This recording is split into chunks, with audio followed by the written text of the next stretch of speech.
Okay, so here's an interesting development. It's raining right now in Vegas. It rains about 2 inches a year. So we're gonna get exactly the same amount of precipitation in the next couple of days while we're here. Rain, rain, go away.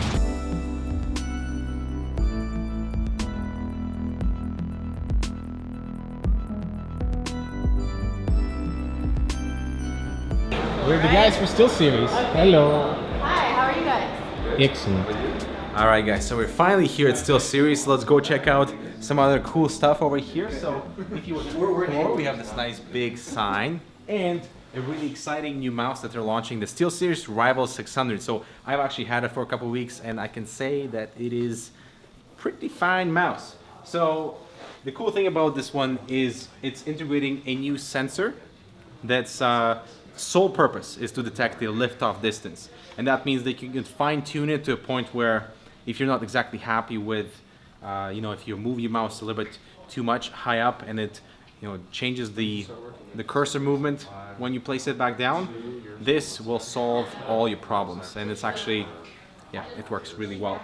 A few things that are kind of unique about the mouse is these modular grips. So they pop out to reveal some really interesting weight modification systems. So you can install weights along the mouse and you can install them on both sides. So it's kind of cool to really customize the way how it feels and stuff. And this really awesome little rubberized pouch that holds the weights. Now you're gonna have to see my full review on it, which is going up on Wednesday. So make sure to check it out. I'll leave the links on it below when it goes live. But the Steelseries Rival 600. Can I reveal the price? Sorry, can't reveal the price just yet, but what I can reveal are our sponsors. Thanks to Fantex, Coolmaster, and Corsair for making this trip possible.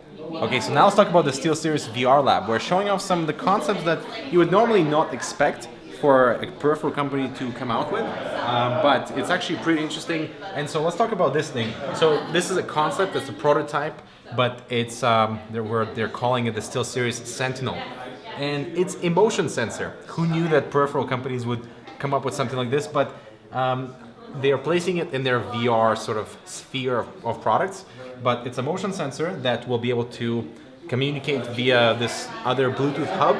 So once you pass it, it'll be able to send either a message onto your desktop that somebody has passed the motion detection.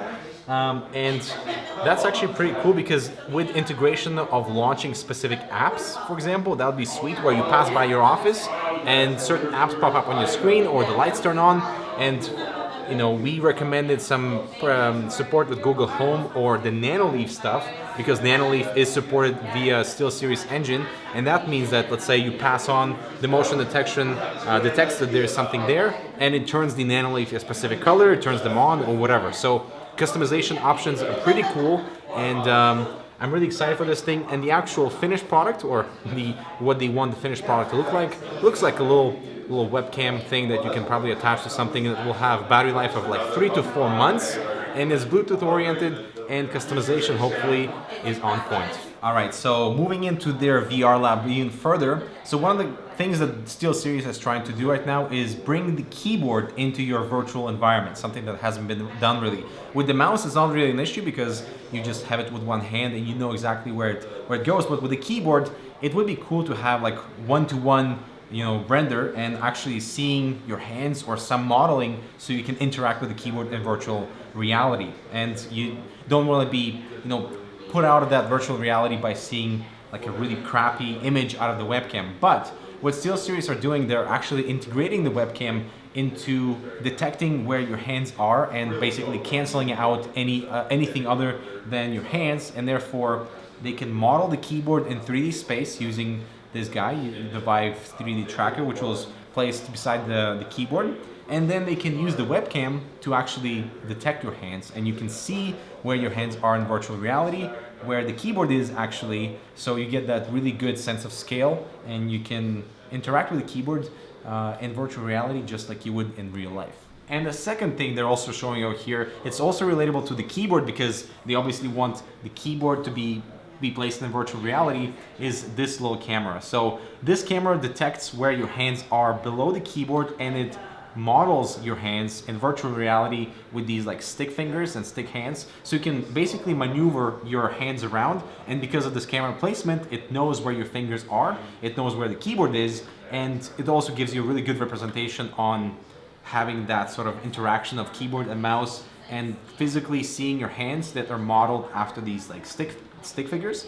And so I think that's a cool approach towards bringing the keyboard side of things into the virtual reality, because we haven't really seen anything like it. And between the two approaches, between using the webcam and actually showing you where your hands are and just canceling out the noise in the background versus modeling your hands, I think it's going to be, maybe they're onto something, but I don't own the Vive and I don't use the Vive in virtual reality. So for those that do, what do you think about this sort of concept showcase? Obviously these are really far ahead in development, but I'm hoping that they're actually onto something and not just trying to, you know, give us some extra content here. Okay guys, so that's it for Steelseries. Make sure to stay tuned for that Rival 600 review, and yeah, let me know what you think about all that VR stuff, because I'm really curious to see what you guys think about it. You know, I don't own a VR thing, so yeah. Thanks so much for watching. We'll see you in the next video.